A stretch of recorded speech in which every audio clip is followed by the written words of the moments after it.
And I'm just checking now. What are the odds on Oliveira and Poirier?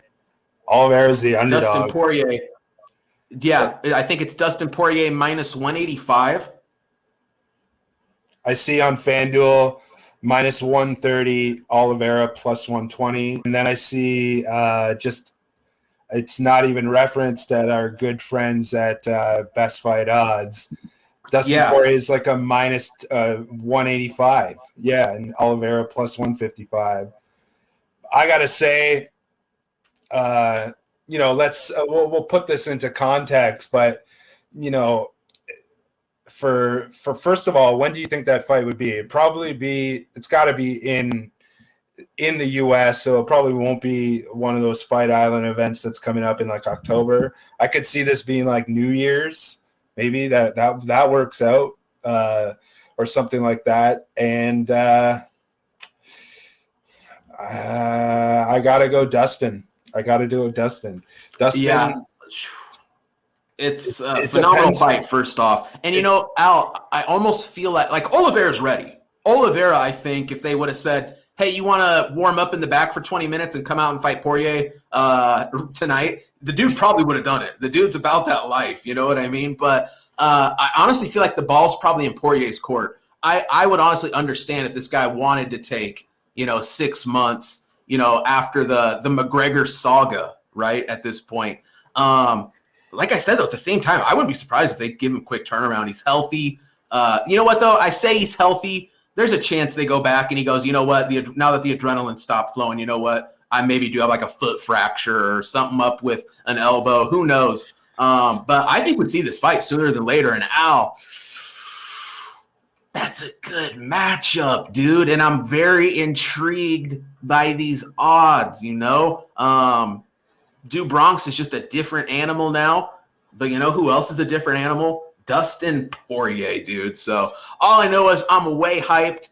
This is the outcome, like I said, not the exact outcome I wanted, but I did want to see Dustin Poirier finish Conor McGregor tonight. He gets it done. Al, we're back on track. We cash those big main event bets. That's always a good feeling, man. Should we take a look ahead, my man, Al? Yeah, I mean, there's a plethora of stuff coming up. Just really quickly, I just want to, as a part of the look ahead, I just want to handicap this Poirier Oliveira fight a little bit more. Okay. It's very interesting if you look at these two guys, their records. I think Oliveira is like 19-3 in his last 22 fights. And Poirier is 16-5-1 now in his last 22 fights. Oliveira has won 14 of his last 22 fights inside the distance, and Poirier has won 11 of his last 22 fights inside the distance. And when it comes to the units, as I always talk about for the inside the distance prop, they're like neck and neck. Poirier is at, I think, 10.89 units on the inside the distance prop, and Oliveira is 9.98 units inside the distance. Basically, what that's saying is that a lot of times Oliveira has been not as lined as high as Poirier has been. Poirier has, cashed some huge underdog prices on the inside the distance line, whereas Oliveira, there's been some fights where he's been at, the prop for inside the distance is sitting at like minus 190 because he's had a couple of fights where he's kind of just been set up along his run. I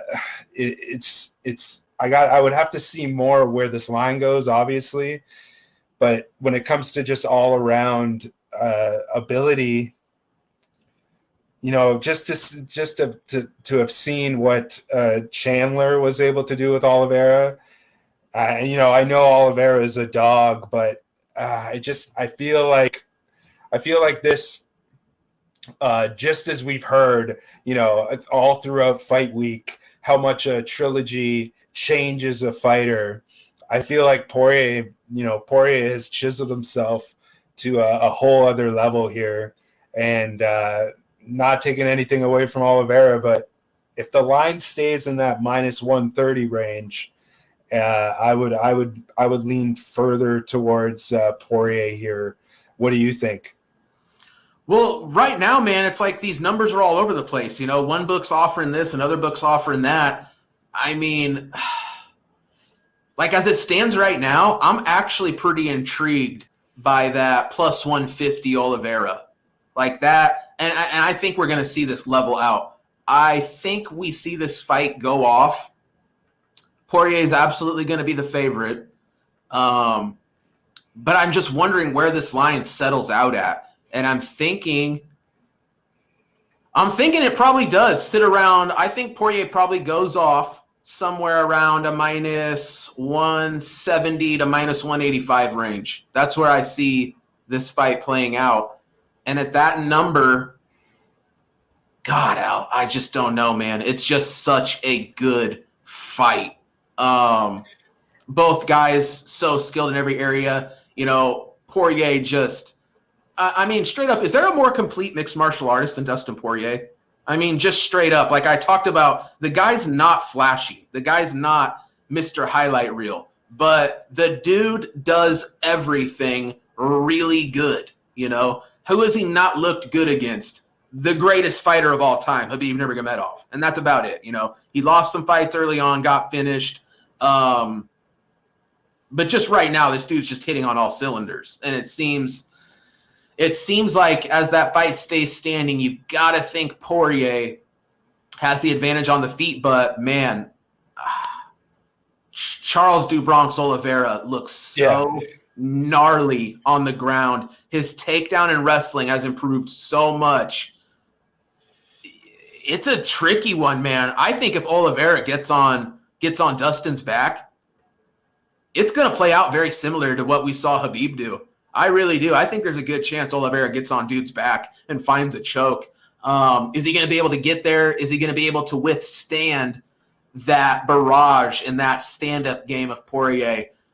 My God, I don't know, man. I don't know. I wish I could give the people a lean right now. I cannot. I got to get into some extensive tape to even begin to wrap my mind around this matchup. And a lot of times I'll even start to kind of get the wheels spinning, right? Get the gears turning because we knew whoever wins this fight fights Charles Oliveira, plain and simple. And I felt like this fight, I was still so analytical, so balls deep into this fight that I couldn't even look ahead. I said, let's just put all that off. Whoever wins, I'll roll forward. I expected it to be Poirier. He gets it done. I'm just going to leave the people with this, man. This is going to be a great fight. And whoever wins it truly is, outside of a Khabib Nurmagomedov return, which I got to tell the folks again, even I got to let Dana White know, because apparently the dude still is hitting up Khabib. Khabib's not coming back, all right? So it's going to be Do Bronx or Poirier coming out as the preeminent lightweight champion, and it's going to be head and shoulders above the rest because, you know, we know Poirier should have had a shot at the gold if he wanted. He said, give me the money with McGregor. He gets it done. Let's be honest, though. So far, this has been a picture-perfect plan and layout to the title for Dustin Poirier, and he's marching right along, hitting every stride. And you got to think this guy's got some serious momentum. I mean, we saw Do Bronx knock out Michael Chandler, but, I mean, we're talking about a Bellator guy with one win in the UFC, and straight up, Do Bronx got hurt in that fight. Got hurt early, recovers, and wins the fight. Dang, all I know is it's going to be a banger, Al. What do you think, dude? Yeah, this will be one where I will say, similar to the Oliveira Chandler fight, that the under and the fight goes the distance no, especially the fight goes the distance no, will be an L word for me. They're cashed. I mean, I truly believe that, Al. Those tickets are cashed. I'm so with you. I don't even see that fight making it to probably the third round. I really do. I think that fight's wrapped up within 2 rounds. Yeah, almost certainly.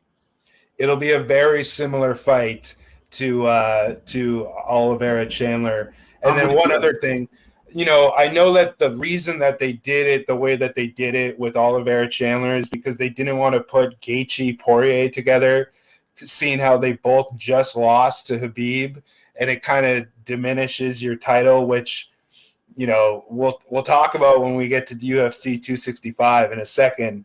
But they wanted to put Oliveira Chandler so that one of them is a guy who didn't lose to beat Khabib.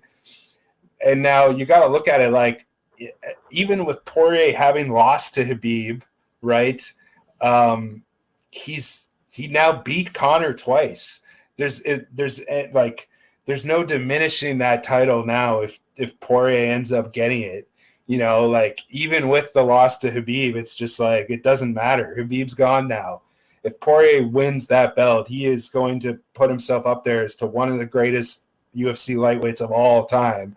And this is like a bloodshed super fight, because me and you have been we've both been so high on Oliveira. We've both been super high on Poirier. This is the type of fight that I want to see a trilogy of. You know what I mean? Like, these two guys are like, it feels like they're like made for each other when it comes for a big title fight. Like, this is, I don't know how much this is going to resonate with the casual fans, but like for diehard MMA fans, Charles Oliveira versus Dustin Poirier is a super fight. Lightning in a bottle, dude. Yeah. It's going to be off the charts. Yeah, and like I said, that under, that's my first look on this, is the under, and then fight goes the distance no, which will definitely be at like minus 300. Yeah. But still, minus 300 is minus 300. You could, you could do some good things with that one. And that one will not go the distance. Yep. And Al, man, I got to tell you, dude, I usually get a pretty, hey, listen, I'm going to toot my horn here for just 1 second. I'm real good at picking main event winners. Like, it's documented. Look back at what I've done in 2021. Your boy don't miss on a lot of main events. This one's got me scratching my head. I mean, I really don't have like a gut lean either way. And I'm not big on overs or unders, but Al, I'm so with you, dude. I just think that fight, both guys go in there, go for it, and somebody finds the finish relatively quick. So that's how I'm going to look at this fight, and that's probably the angle I'm going to take, really. I don't know if I'm going to end up picking a side, which is unfortunate because I'm usually right. So